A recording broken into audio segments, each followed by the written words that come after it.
बुढ़िया का लड़का सवेरे गाय चराने जंगल में जाता और सांझ पड़े घर आता। सारे दिन की मेहनत के बाद उसे 8 पैसे ही रोज के मिलते, जिससे माँ बेटों का गुजर बसर होता था। बुढ़िया का चौथ माता की कहानी सुनने का और व्रत करने का नियम बराबर चलता था। वो बुढ़िया व्रत के रोज 5 लड्डू बनाती, 2 चौथ के और 2 विनायक के और 1 अपना। इस तरह नियम पालन करने से वो मोटी होती जा रही थी।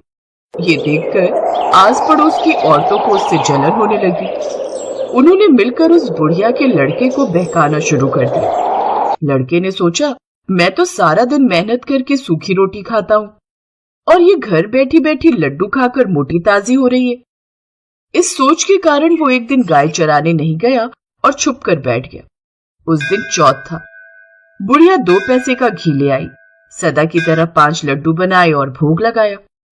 लड़का चुपके चुपके सारी बातें देख रहा था। दूसरे दिन वह बुढ़िया से बोला, माँ, मैं कमाने जाऊंगा। यहाँ थोड़ी कमाई है, इसलिए किसी दूसरी जगह जाकर कमाई करूंगा। बुढ़िया ने समझाया बुझाया पर वो नहीं माना, तो बुढ़िया ने हाँ भर दी। बुढ़िया ने जाते समय कुछ अनाज के दाने और एक पानी कलशी अपने बेटे को दी। इनसे वो रोज कहानी सुना करती थी। जाते वक्त बुढ़िया ने समझाया कि ये दोनों चीजें तेरी संकट में सहायता करेंगी, सो सदा इसे अपने पास संभाल कर रखना। सवेरे ही उस बुढ़िया का लड़का चल पड़ा। चलते चलते रास्ते में एक नदी आई। पार जाने का कोई रास्ता नहीं था। बुढ़िया का लड़का बड़ा दुखी हुआ। बुढ़िया की बात याद करके उसने हाथ में अनाज के दाने लिए और विनती की, हे चौथ माता, मेरी माँ मेरे लिए ही तेरा व्रत करती थी, तो इस नदी का पानी कम हो जाए और मुझे पार जाने का रास्ता मिल जाए। इतना कहकर उसने कलश में से पानी लेकर छींटे दिए। उसे रास्ता मिल गया। नदी का पानी कम हो गया और लड़के ने रास्ता पार कर लिया। कुछ दूर चलकर जंगल पड़ा, जहां उसे शेर को देखकर तो लड़के के होश ही उड़ गए। उसने झट से अनाज के दाने हाथ में लिए और विनती की, हे चौथ माता, अगर मेरी माँ ने मेरे लिए व्रत किए हैं तो यह शेर गाय बन जाए। पानी के छींटे देते ही शेर गाय बन गया और चढ़ने लगा। लड़का आगे निकल गया। सांझ होते ही एक गांव में जा पहुंचा। गांव में घुसते ही एक बुढ़िया का घर आया। अंदर जाकर उस लड़के ने बुढ़िया से रात बिताने के लिए जगह मांगी। बुढ़िया ने दया करके हाँ भर दी। वो लड़का वहीं ठहर गया। रात को उसने देखा कि बुढ़िया मालपुए बनाती जा रही है और रोती जा रही है। लड़के ने अचंभित होकर बुढ़िया से पूछा, बुढ़िया माई, क्या बात है? बुढ़िया माई ने बताया, बेटा, यहाँ का राजा 6 माह एक पकवान बनाता है। उसके पकाने के लिए हर बार एक आदमी की बलि दी जाती है और उसका नियम ये है कि बारी बारी से हर घर का एक आदमी लिया जाता है। आज मेरे 7वें लड़के की बारी है। उसको आज मालपुआ खिलाऊंगी। सुबह होते ही राजा का बुलावा आ जाएगा। उस लड़के ने बुढ़िया से कहा, माँ, चिंता मत कर, कल तेरे लड़के के बदले मैं चला जाऊंगा। बुढ़िया ने कहा, दूसरे के बदले कौन मरता है और मैं तुझे क्यों भेजूं? लड़के ने कहा, नहीं, मैं तो जाऊंगा। ला माँ, मालपुए मुझे खिला। सुबह होते ही राजा का सिपाही आया। बुढ़िया ने उस लड़के को उठाने के लिए बर्तनों की आवाज की और बड़बड़ाना शुरू कर दिया। लड़के की आंख खुली। वो बात समझ गया और जाने के लिए तैयार हो गया। जाते वक्त उसने अपनी लाठी और कंबल बुढ़िया को देते हुए कहा, माई, मैं आकर ले जाऊंगा। बुढ़िया ने कहा, मैं संभाल कर तो रख दूंगी, पर मैंने तो जाते हुए को आज तक वापस आते नहीं देखा। पर यदि तुम विश्वास रखते हो तो ठीक है, भगवान तुम्हारी रक्षा करे। लड़का वहां से चला गया और उस जगह पर जाकर लड़के ने देवताओं को याद किया और अनाज के दाने निकालकर पानी की घंटी दी और चौथ विनायक को याद करके अपने चारों तरफ देखा और एक चौकी पर बैठ गया। कजावा चीन कर आवाज लगा दी गई।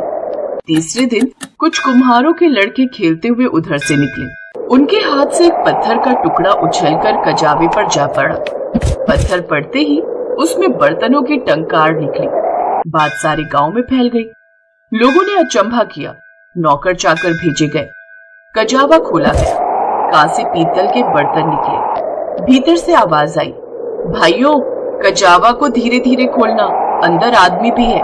उन्होंने सुझाव दिया कि ये आदमी की ही आवाज है, तुम लोग डरो मत। आखिर में सारा कजावा खोला गया। लड़का चौकी पर हंसता बैठता मिला। चौकी के चारों ओर जुहारे उगे हुए थे। पानी का कलश भरा हुआ था। राजा के पास लड़के को लाया गया। राजा ने सारा किस्सा सुनना चाहा। लड़के ने बताया कि मेरी माँ चौथ विनायक का व्रत करती थी और उसी ने आते वक्त मेरी रक्षा के लिए ये अनाज और पानी का कलश दिया था। राजा ने भाग्यवान लड़का देखकर अपनी लड़की का विवाह उससे कर दिया और चौथ का व्रत करने का ढिंढोरा पिटवा दिया।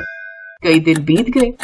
राजा के बेटों की बहुओं ने ननद को ताना मारा कि बाई जो पेट से निकले हांडी से नहीं। राजकुमारी ने अपने पति से कहा, माए जहां मायका और सास जहां ससुराल। लड़का भी बात समझ गया और उसने राजा रानी से आज्ञा मांगी और राजकुमारी को लेकर अपने गांव की ओर चल पड़ा। गांव के पास पहुंचते ही देखने वालों ने बुढ़िया को खुशखबरी दी।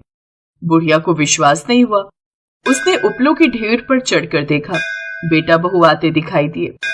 बुढ़िया ने चौथ विनायक को बार बार नमस्कार किया। बेटे बहू ने आकर बुढ़िया के पैर छुए। घर में आनंद छा गया। गांव भर में चौथ के व्रत का ढिंढोरा पिटवाया गया। सभी कोई व्रत रखे कहानी सुने। सकट चौथ का व्रत कृष्ण पक्ष चौथ को किया जाता है। इसी दिन विद्या, बुद्धि, वारिधि, गणेश तथा चंद्रमा की पूजा करनी चाहिए। दिन भर व्रत रहने के बाद सायंकाल चंद्र दर्शन होने पर दूध का अर्घ्य देकर चंद्रमा की विधिवत पूजा की जाती है। पुत्रवती माताएं पुत्र तथा पति की सुख समृद्धि के लिए व्रत रखती हैं। इस विधि से करें पूजा। सकट चौथ के दिन ब्रह्म मुहूर्त के दौरान स्नान कर स्वच्छ वस्त्र धारण करें। बच्चों की लंबी उम्र के लिए सकट माता की पूजा करें। चंद्रोदय के समय चंद्रमा को अर्घ्य अर्पित करें और चंदन, फूल, धूप, दीप और नैवेद्य चढ़ाकर सकट माता की पूजा करें। सकट चौथ व्रत की कथा जरूर पढ़ें और पूजा समाप्त करें।